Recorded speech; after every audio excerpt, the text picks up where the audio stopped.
part 2 of my interview with Amy Fairfield, international teacher and a former colleague at the American School of Marrakesh.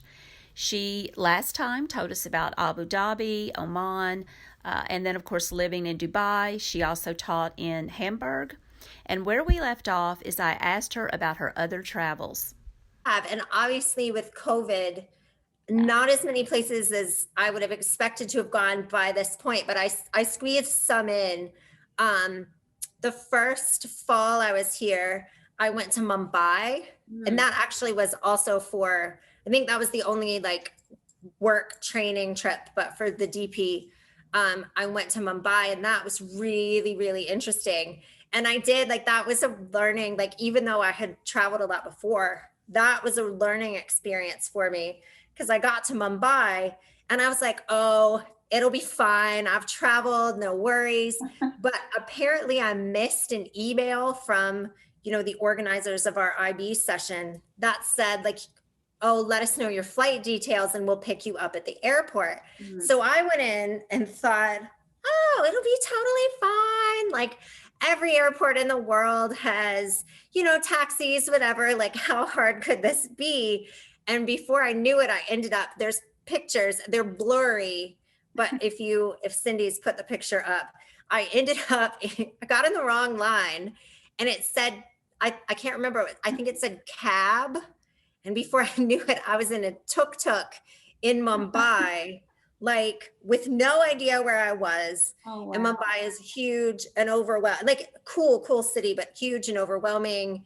And like, it was scary. Like, I'm not going to lie. So that kind of made me check myself a little bit from being like, oh, no problem. When I'm in this tuk-tuk with my suitcase is on my lap, and I think I cried. And because I didn't know where, like, this man could have taken me anywhere. Of course, right. I was pretty sure he wouldn't, but I didn't know where the hotel was and whatnot. But that was ended up being a scary but cool experience. But that was a lesson learned. The first time that something like that happened to me, and it, of course, it's not nearly as scary, wasn't as aware of it. It was when I first got there, and no one told me that people, first of all, I should have known that they can't drive you, because I was staying inside the old city. And so they can't.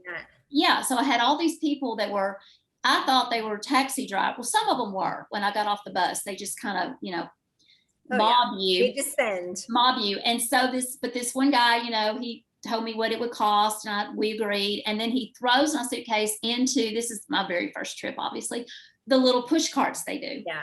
And he takes off. And I'm like, oh my gosh, I hope he's taking me to You're like, dude, he's got my suitcase. He's got my suitcase. And I'm trying to keep up with him, and he's taking me, kind of the underground way, through these little alleys, and but of course it turned out those were shortcuts, and voila, we end up exactly where I needed to be. But for the first time it happens, it's a little, you're like, I just hope this is going to end well. So yeah, well, and I think one thing about this whole experience and moving and living different places is, like, I think you definitely hone your instincts a little bit because you do have to let go of control a little bit. There are going to be those moments, like you and I have just said, where especially at first, you're questioning, like, this is really shady. Is this going to be okay? Yeah. And you just have to kind of let go and trust that it is. You're like, well, it's out of my hands now.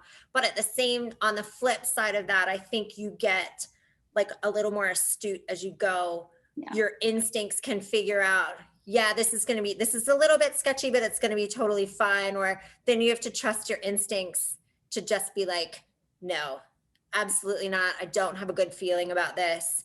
And I know there's no hardcore science behind that, but that's one thing I think I've developed over the whole process, is getting to know what seems sketchy and is going to be totally fine, or what actually is and absolutely not, like, this is shady and it's not happening.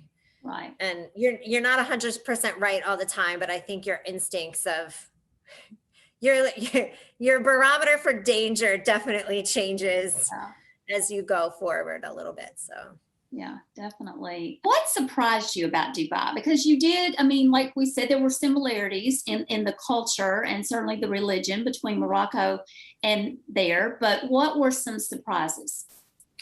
Okay. So, and anywhere you move, there's definitely, you have in your mind how you think it's going to be, and it definitely surprises you. So Dubai was a little bit different for me when I moved here because I had visited before. I'd visited here before 2 times. And I had my friend Erin lives here. She still lives here across the street. And then 2 ladies that I worked with in Hamburg lived here. So I felt like I already had sort of a community here and I'd visited. So I thought, I was like, no, I've got this. But there's always something that surprises you. Dubai is, compared to Morocco, is a bit more organized. Once you've been here a while and you kind of get deep into the infrastructure, it still doesn't always work seamlessly all the time, but it's much more organized. And then coming here after having lived in Morocco here again on the surface seems to be more conservative, but it's actually less conservative day to day than Morocco is, because there's so many expats here. And again, they do have a lot of rules about drinking and the way you should dress and things like that. But in reality, what are some of those? Tell me, what are some of those? They've actually relaxed some of the rules. And since I moved here in 2018, so now almost 3 years ago, there was a rule that if you weren't married, you couldn't live together. So that rule has been relaxed, and they've changed the way that you can sign your contracts for apartments. It used to be, and it's still, alcohol is quite controlled here. You can't buy it in the supermarket. You can't buy it in the corner store or anything like that. Which in Morocco, you can't buy it in the corner store, but the supermarket had an area for non-Muslims. You could buy alcohol unless it was Ramadan. But here you have to have an alcohol license. So you have to apply for it through your job and show a license to buy alcohol in special stores that are kind of hidden away. They've relaxed those rules a little bit. Not all restaurants serve. It's usually ones that are associated with hotels. There's bars and restaurants, and which you brought up earlier, which of course has sparked the iconic Dubai brunch. And I should have mentioned that earlier. Like, that's a must do if you visit Dubai, especially if you know it's fun to go. If you're visiting Dubai and you know someone that lives here, it's fun to go with them because they'll know which ones are fun and where to go. But it is really fun, like whether you drink or not, just for the food experience. Mm-hmm. And there's restrictions on it now, so it's more table service. But some of the buffets that we went to when we first moved here would just absolutely blow your mind. So there were just more little things, I think, that surprised me about Dubai. But I really think that living in Morocco first had I was less surprised by some of the things than others were. I think people, when they move here, are surprised by the traffic, how much traffic there is. And there are pretty strict traffic rules, but no one follows them. So you have to be ready for people to literally try to defy the laws of physics when you're driving. Or like outside of the front of my building is a pretty like major road, and it's a lane of traffic, the far right hand lane, and people will just try to stop and let people like get out of the car or into the car just in the middle of the road. Oh, wow. That kind of thing. And I think that's surprising for people to adjust to when they first move here. And for the Brits, it's hard because it's the same side of the road as the US, but for Brits, it's the opposite for them. So I think some of them have to adjust to driving on the wrong side of the road. Sure. Yeah. So my dog just came up and had to stick her nose, and her tail just about knocked something over. But anyway, it's, that's one thing too. Everybody's working from home, and, even people do television shows, and, their kids and their dogs and everybody, comes into the room. So I'm just like, whatever, we'll just go with it. Go with it. So you also have been to Bali. You've been, what? Yeah. So I have, again, the pandemic did curtail some travel plans. We had big plans to go to Sri Lanka for spring break last year, and of course that didn't happen.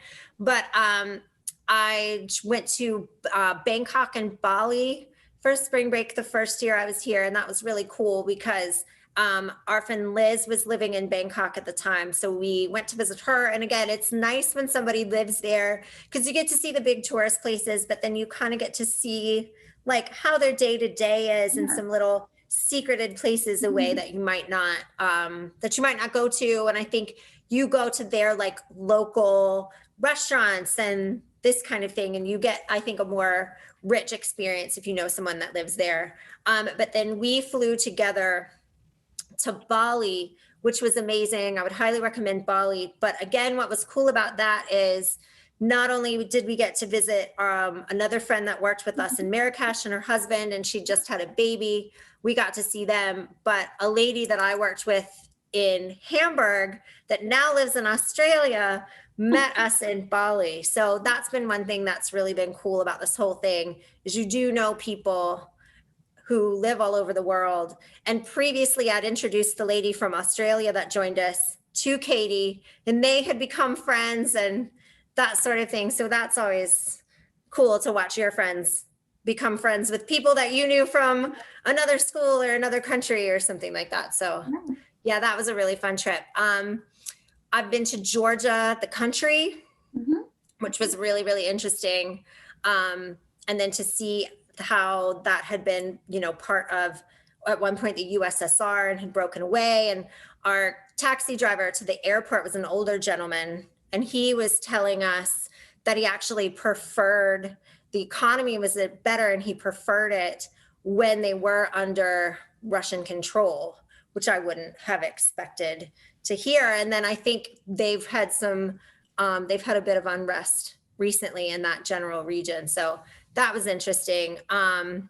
We went to Bahrain for the weekend, which is another interesting Middle Eastern country that I don't think I ever would have, ended up in. And then our friend Tara, she and I have pretty consistently, hi Tara, once a year we'll meet, and I met her in Cyprus last year, just before the lockdown for February break. So yeah, have had some travel opportunities from here. And then I'm hoping to go in the next year to Zanzibar.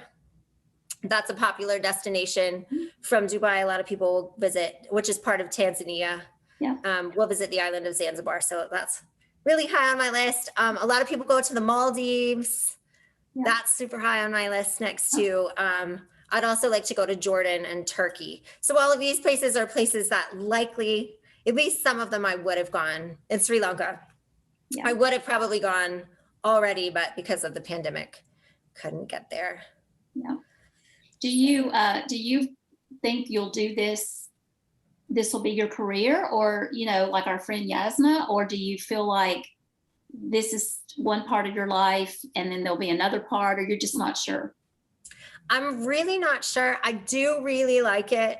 I think it suits me. And then again, like, it depends, knock on wood, like if my parents continue to be healthy at home and that sort of thing. But I really, it suits me. I enjoy the experience. I enjoy meeting the people, and I really like living in other cultures. And that would be something I would recommend if you are into traveling. It's a whole different traveling somewhere and living somewhere are completely different. Because a lot of people, like I lived in Germany, and a lot of people have traveled to Germany, and it is lovely and it's a great place to live. But when you live there, there's a lot of paperwork, there's a lot of bureaucracy, and people that just travel there don't always see that side of it. Like, it doesn't stop me from wanting to do it, but there's a whole nother level traveling versus living. So you really kind of see the underbelly of places and what you might not see if you're just there on holiday or for your 2 weeks or whatever. You don't have to, like, Emily in Paris is not the reality. Like, you didn't see Emily waiting in line at immigration, or Emily files the paperwork, or Emily's driver's license, renewal, and there's some not fun. Or Emily doesn't get all the paperwork for her, rental contract. That wasn't featured in the series. Right. Well, and, in some schools, this was the case in Morocco, that the only expense I had was my cell phone, and the rest could go toward food or, whatever. travel is what it went toward. But, you know, I think that's another reason why we travel, is because there are such advantages when you live, you know, abroad. It's yeah. Well, and you do often, if you teach abroad, you might live in school accommodation, so your housing is paid for, and you don't even see the bills. They plop you in an apartment, and that's how it was here for the first year. And then you have the option to take your housing allowance, which is actually what pays for this apartment. So this apartment is paid for by school. And then our salaries here are also tax-free. So I know that's definitely a positive towards teaching abroad, is I have a tax-free salary and my housing and no rent. I mean, we have some other expenses, car, if you have it, we have to pay like power and electric and all of that sort of thing, but I don't pay rent. Right. For this. So really that would never happen in the US. That would never happen in the US. So no, that's a positive for sure. Well, I always end with this. You know, if you one day, you know, if you have a daughter or a son, or, you know, maybe even a younger member of your family now, would you advise them to do what you're doing? And just in general, in terms of just your life and what have been the highlights and what has made your life rich, not just the travel, but other things, what would you say to them? Well, and I have, the first thing I would say to them, and we talked about this sort of off camera, is wear sunscreen, first of all. Yes. So like I said, we talked about that. And in Dubai is, it's part of my everyday life. When I was telling Cindy, when I lived in Hamburg, I had melanoma, which I probably did not get in Hamburg. That was probably a result of years. And then I think Morocco probably finished that off. But then I did choose, knowing that I had that, I did choose to live somewhere where the sunshine is blazing year round. So that is something that I have to be really, really mindful of, like every day. And that's one of the things you don't, like, nobody talks about. It's not on the Netflix series, is just being really vigilant when I'm on these pool days about how much sun I'm getting, which again, probably seems like a funny comment, but it is part of my everyday life. Well, and we both, I had melanoma too, and just had it removed. And both of us, it was our arm, which, you know, I always am careful about my face and certain things, but, you know, I just never dreamed, I haven't been as vigilant, but I will be now about my arm. And I've been very, like, always on my face, but now, like, I have a little crater on my arm.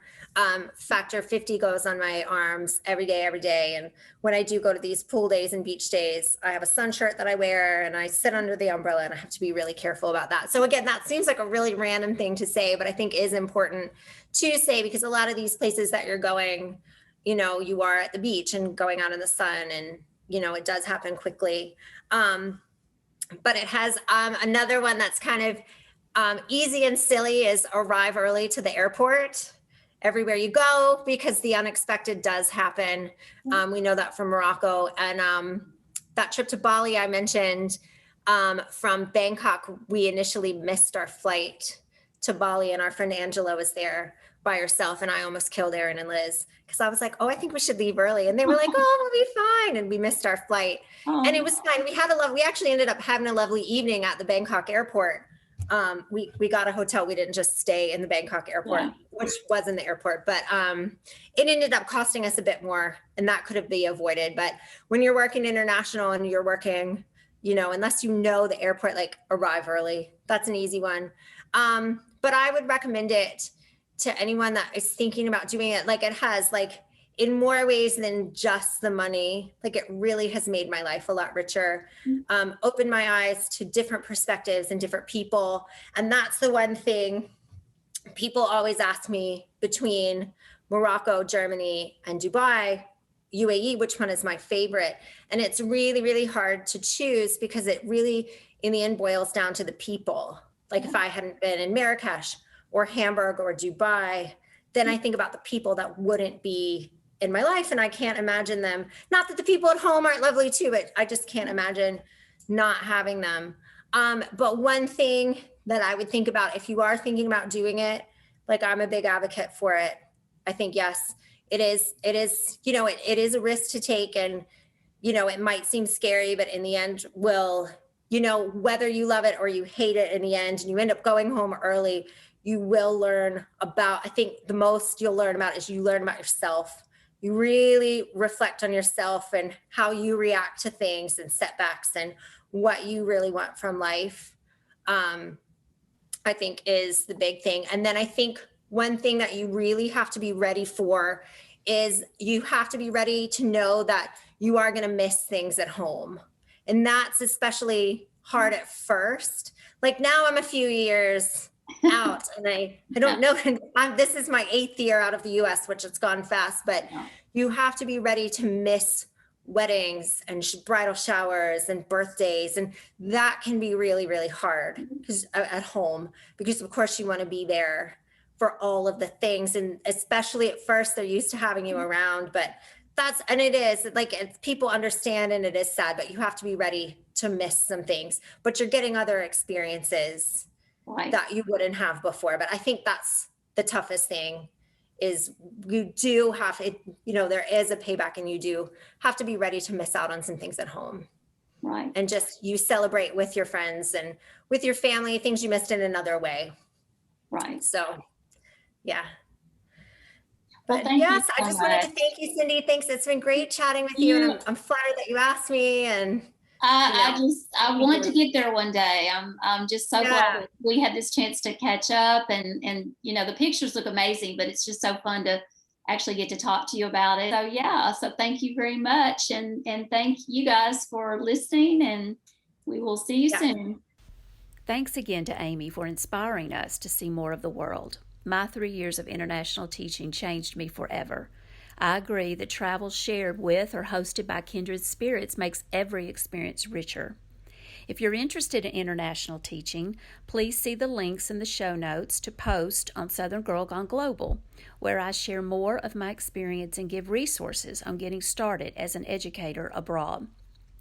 In upcoming episodes, you'll hear of more ways to afford travel, including educators who want to give their students the world without moving abroad, and for friends wanting to take off on an adventure.